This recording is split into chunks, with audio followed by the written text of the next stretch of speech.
Kicholo tua weng. Nia kiluone ko Makech Patrick. Ki Agago district. Nermatina tamona kwany karena. Bakachwal kwena mikumuna.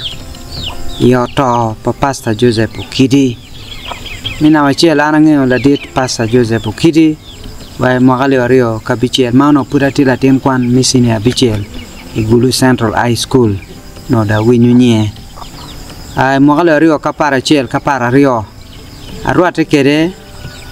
ipatan mau bion ka lok kidul palo kweri bion ka lok kwaya ma pat magente patan mena arwate kede mada bedu chok kila dite matek loyo enido bedu mwagali wario kipiari wa ngwen mwagamau karone maki yarwa wane ketge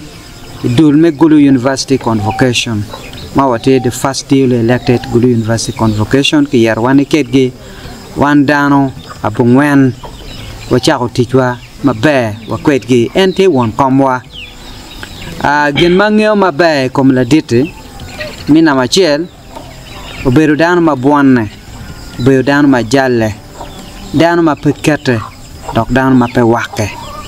meno gir mangeo eno mina mario angeo la dite machalo berudan makwayo kisaka inen kany ma obalo idok tijwa machalo association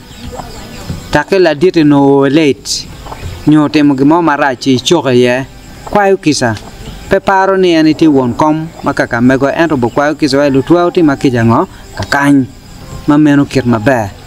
mina wadeke berudan mamaro pu no maro tetwa kitati kapetu kufi ne kede kita mirne kachet were ichwal kwena me petu kufi ni achuli saprijon weng mauno cheke michwal wa fam makaka mege wanjo mokane mauno wachok kwede chi uwe ko to paladiti ukunyumbu mo mataka deda ya chuli saprijon Gulu University fraternity donga mene achwal be kwena ne ninde piara dek wabe jolo kome Gulu University wabe mi warwa kuno chi in mai choking at Gulu University bin repe kachiel kwedwai mina mario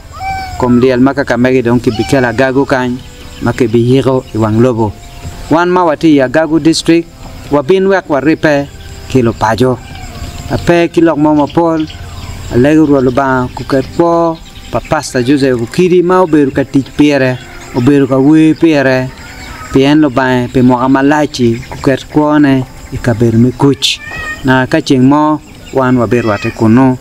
luoto alego ne di chunyu jeme time donc meto tuerne pe bot wan dano lo ba no ne ka che gwa ke wek diti ko medikri logo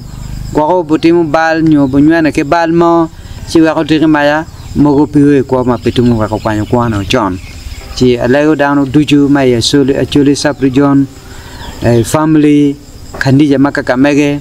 Gulu University Convocation fraternity ni wadi uchunywa mot kichan poi matek an ko Makech Patrick